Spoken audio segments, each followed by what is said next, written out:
ही है महान,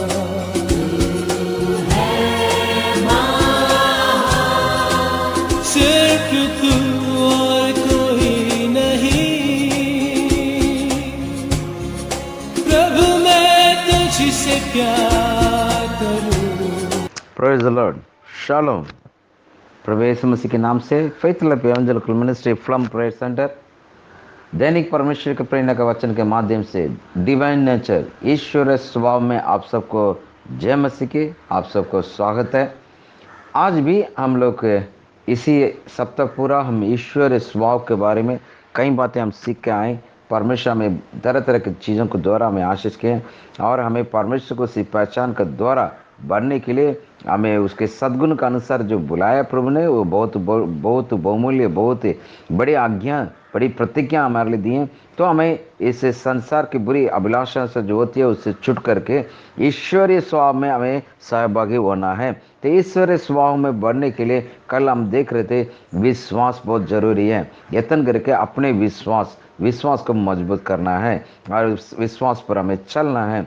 और उसी विश्वास पर सद्गुण के बारे में हमने कल देखा, और परसों विश्वास, कल सद्गुण। आज हम सद्गुण पर समझ, यानी सद्गुण पर समझ, वर्च्यू पर, in virtue add wisdom, add knowledge, उसके ऊपर हम आज देखेंगे। तो प्रियो, नॉलेज बहुत जरूरी है, सद्गुण बहुत ही जरूरी है मेरे प्रियो। इसके ऊपर में जैसे पत्र, दूसरा पत्र से 1 अध्याय 3 वचन से लेकर 7वां वचन तक हमने पढ़ा। वो जो संयम, समझ जो है हमें बहुत जरूरी, नॉलेज, समझ जो बहुत ही जरूरी है मेरे प्रिय। सद्गुण में संयम को बढ़ाते जाओ। तो पहला पत्रस की 1 उसका 14 वचन के लिए हम पढ़ेंगे।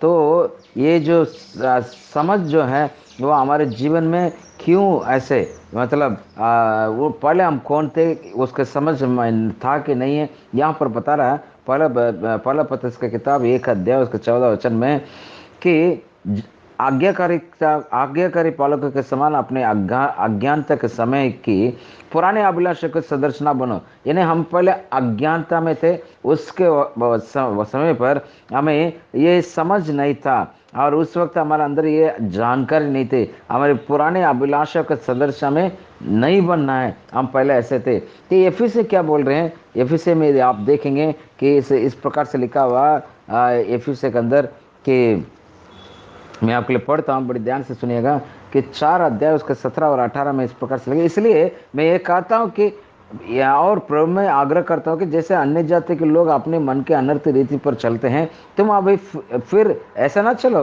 क्योंकि उनकी बुद्धि अंधेरी हो गई है और उसके अज्ञानता के कारण जो उनमें है और उनके मन की कठोरता के कारण परमेश्वर जीवन से अलग किए हुए हैं।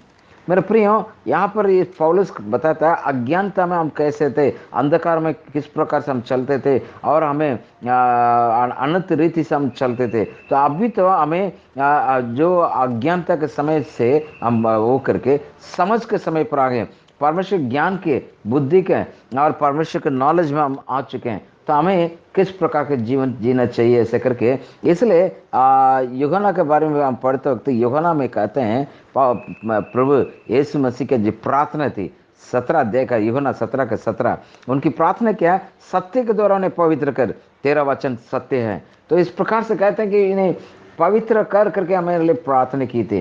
तो ये एक बड़ा सोल्यूशन हो, पवित्र आत्मा के द्वारा हमें बहुत बड़ी आशीष हमें आई है। मेरे प्रिय, यदि इसको आप अच्छी तरह समझना है और मैं आपको लेकर चलूँगा इब्रानी की किताब में 5वां अध्याय का, यदि आप 12 वचन से लेकर 14 वचन तक पढ़ेंगे, वहाँ के समय के विचार में तो तुम्हें गुरु होना चाहिए। यहाँ पवित्र आत्मा क्या सिखा रहा दिखेगा, तो भी आवश्यकता हो गया कि कोई तुम्हें परमेश्वर के वचनों का आदि शिक्षा के फुर्सत में सिखाएं।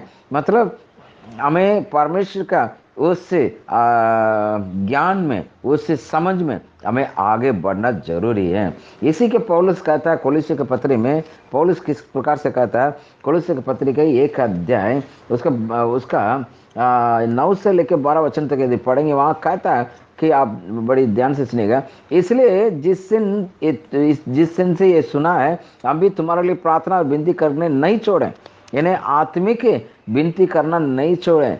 है ना, और आपके आत्मिक ज्ञान और समझ सहित परमेश्वर की इच्छा की पहचान में परिपूर्ण हो जाओ। पौलुस कहता है इधर आपको आत्मिक ज्ञान में भरपूर होने के लिए मैं प्रार्थना करता हूँ।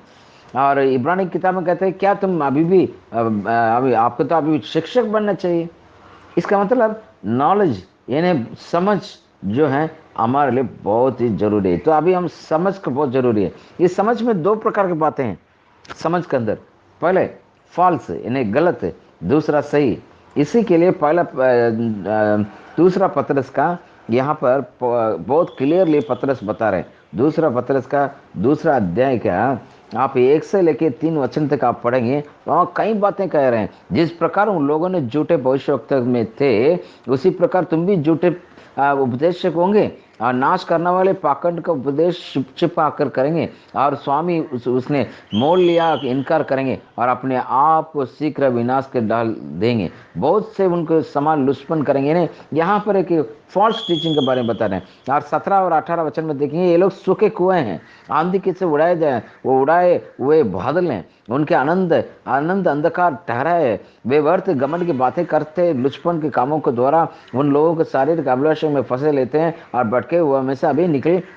तो मेरे प्रिय हो, यहाँ पर सही शिक्षा और गलत शिक्षा उसके नॉलेज हमें प्रभु ने समझ दिए। हम अंधकार के शक्ति में, हम अंधकार में नहीं थे और हमारे जो इग्नोरेंस में नहीं थे, हम लोग उसका नहीं जानते थे, अज्ञानता में नहीं थे, लेकिन अभी ज्ञान में आ गए, परमेश्वर का अनुग्रह में आ गए। हमें सही क्या गलत क्या पहचाना है। सही ये गलत मैंने बताया या दूसरा पतरस का दूसरा अध्याय के 1 से 3 और 17 और 18 का बोला है। अभी तीसरा अध्याय यानी दूसरा पतरस का तीसरा अध्याय में 14 से लेकर 18 वचन तक आप पढ़ेंगे। वहां पर कौन से जागते रहो और तैयार रहो, क्या लिखा है कि तुम इस लिखा है प्रियो, जबकि तुम इन बातों का आस देखते हो, यत्न करके तुम शांति के लिए से उसके समान निष्कलंक और निर्दोष ठहरो और हमारे प्रभु के धीरज के उद्धार समझो। यानी यहाँ पर बहुत कुछ बातें कह रहे हैं। आप जरूर आप पढ़िएगा घर पर कि पवित्र शास्त्र किस प्रकार सही शिक्षा का हमें